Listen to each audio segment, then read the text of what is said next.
the 5th of June 1967, the volcanic activity off the south coast of Iceland, known as the Surtsey eruption, came to an end. This eruption went on for 3.5 years and was not lacking in variety while it lasted. The first visible activity began on the 14th of November 1963, an explosive eruption that continued most of the winter. It was very powerful at times, though on occasions there were pauses for a while.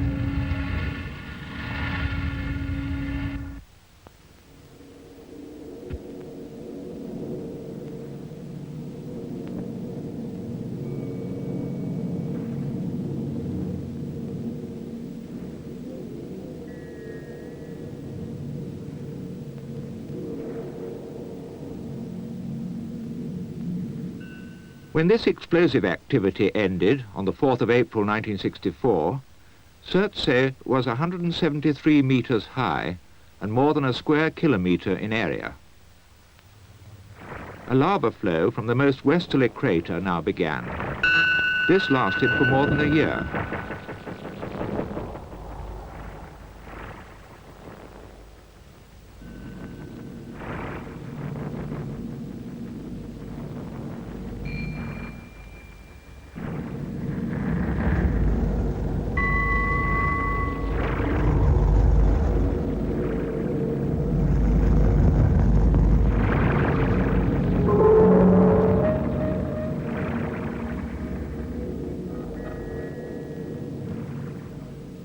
By the 17th of May 1965, when the lava flow stopped, the area of Surtsey was 2.5 square kilometers.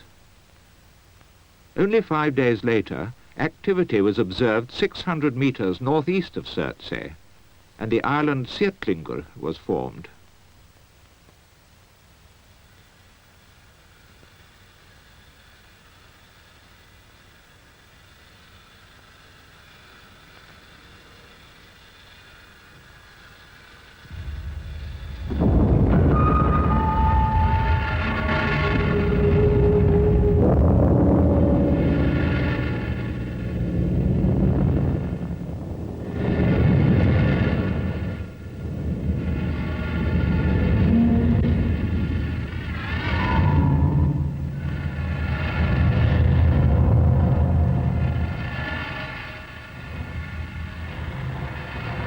In the middle of September 1965, the new island was 76 meters high and 650 long. But by the end of November, the sea had completely washed it away.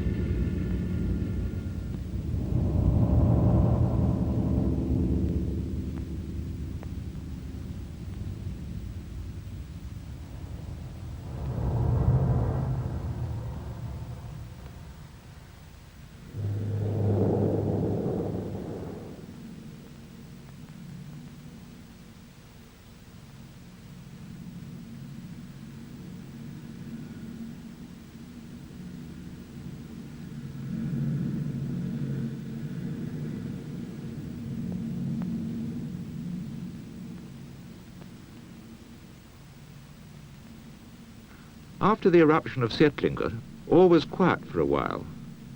But on Boxing Day, an upheaval started 900 meters southwest of Surtsey, and a week later, the island called Jolnir, or Christmas Island, was formed, though not without difficulty, for in the winter storms it was washed away by the sea 5 times.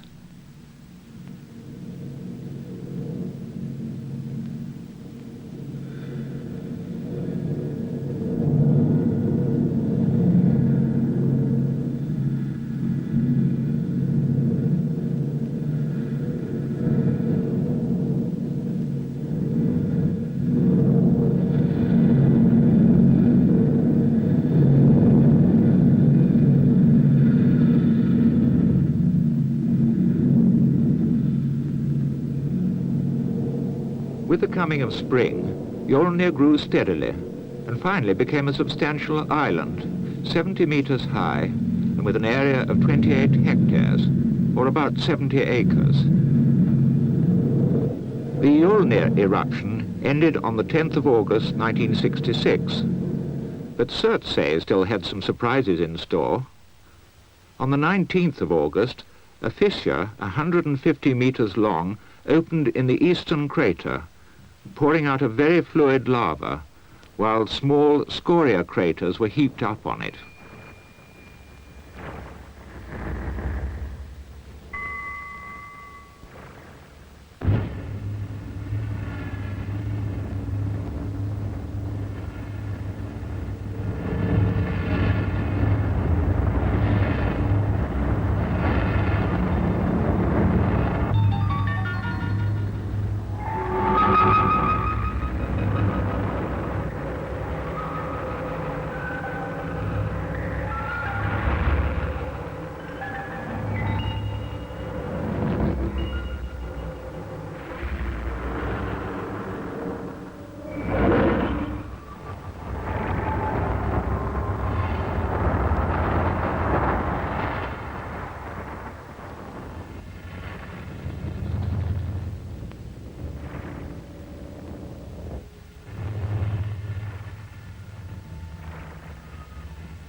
By the end of September, this sandbank was all that remained of Mjolnir.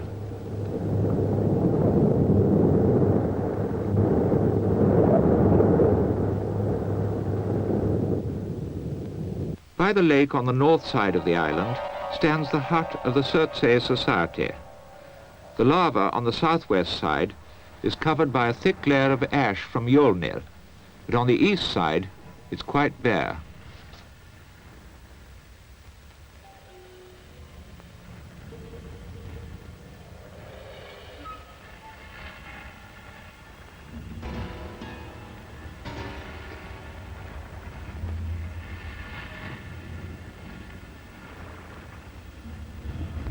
The friction of wind and water have made their mark on the scoria walls of the main craters.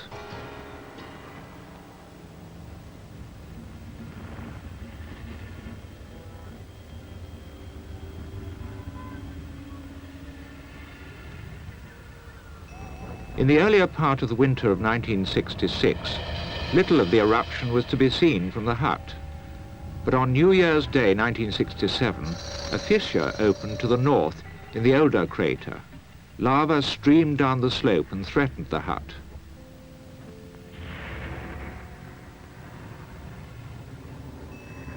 The crater at the top of this fissure was in the habit of blowing perfect smoke rings.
In the south, the lava flow continued without a pause until spring, in many streams, forming typical ropey lava.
Down on the shore, the lava waged perpetual war with the waves, but the area of the island was gradually enlarged, and by the end of the eruption, it had reached 2.8 square kilometers.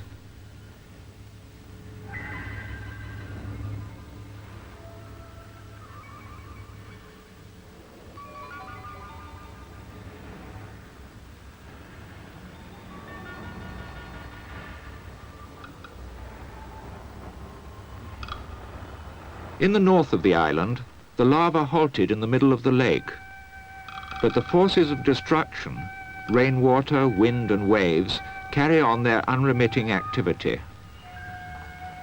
After the end of the eruption, these became the chief study of the geologists on Surtsey.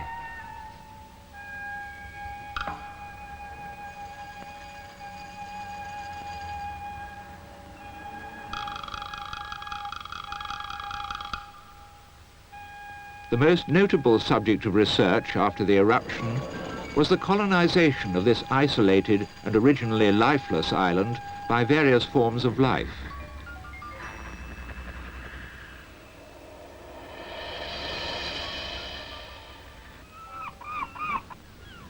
The kittiwake sometimes gather in thousands on the flat northern beach.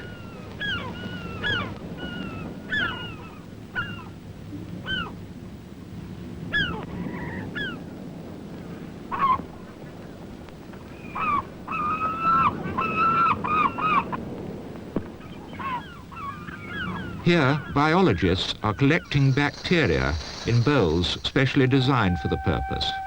The first higher plant life appeared on Surtsey in the summer of 1965, sea rocket. Next came lime grass, while 3 years after the eruption had ended, some 8 varieties of higher plant had succeeded in taking root. In the summer of 1968, by far the most widespread was sea purslane. A numbered mark was put by each plant.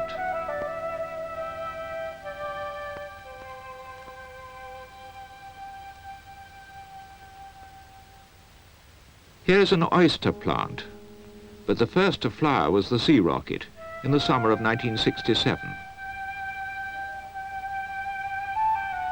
A notable part of the biological investigations on Surtsey was an inquiry to discover whether migrant birds coming there from distant places in spring might carry seed capable of germination, either in their digestive organs or plumage, or on their feet. About 40 varieties of migratory bird have been observed there.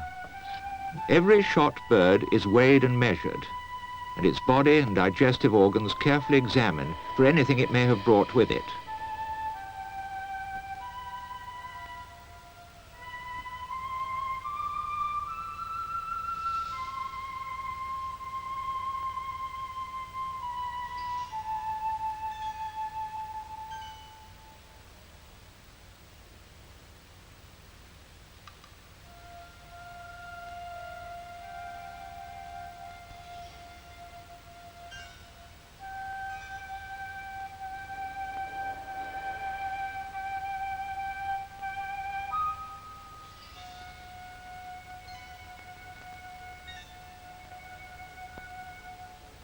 A careful watch is also being kept on the marine vegetation and animal life on the beaches of Surtsey.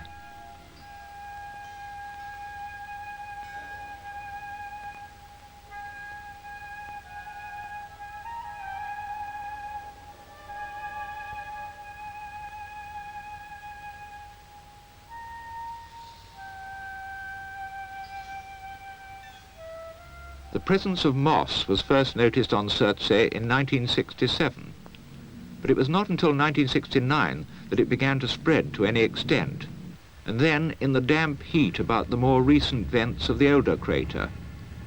That summer, 7 species were found, and the number has increased since then.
The lava crater called Surtsey the Younger is a typical shield volcano, and there are caves scattered about, as is often the case with Rope Pahoa lava. In the first years after their formation, these were often beautifully coloured by sublimits.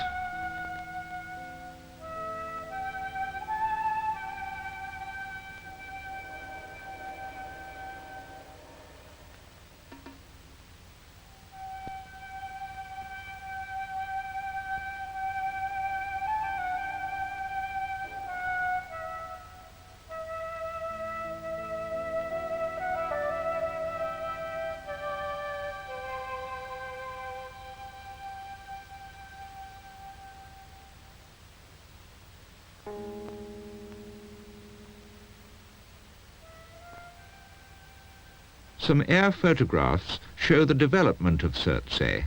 The first was taken in February 1964, when the western crater had just become active. The next was taken after the end of the first lava eruption. The third is from just after the end of the volcanic activity.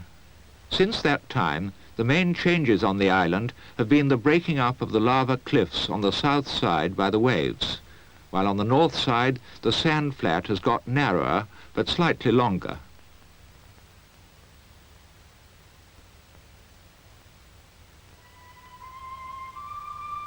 The cliffs on the southern shore of the island are now between 10 and 20 metres high, with a multitude of niches and crevices formed by the sea. But to the west, breakers are undermining the cliffs of scoria, causing landslides. Higher up on the island, the formative agents are wind and rainwater.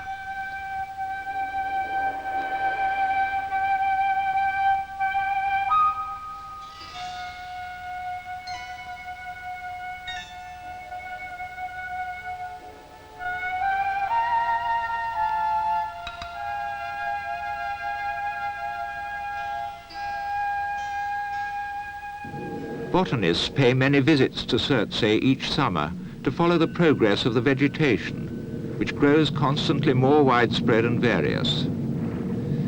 Here they are examining the growth in the area around the more recent vents of the older crater. By the end of the summer of 1970, there were 18 varieties of moss to be found on the island, and in the same summer, there were 3 varieties of lichen.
Among the scoria on Surtsey, there are boulders from an ancient seabed deposit containing interesting fragments of shell.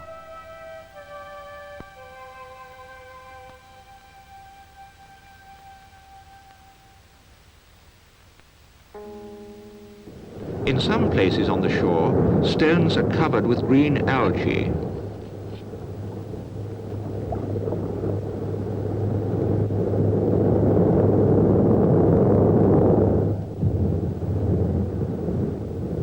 Seabirds have begun to colonize the island.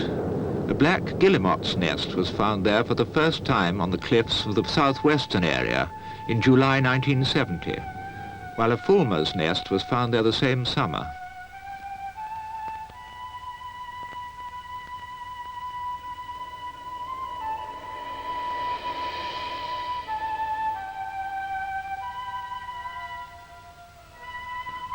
On On the northern shore, there are boulders that have been beautifully rounded by the breakers.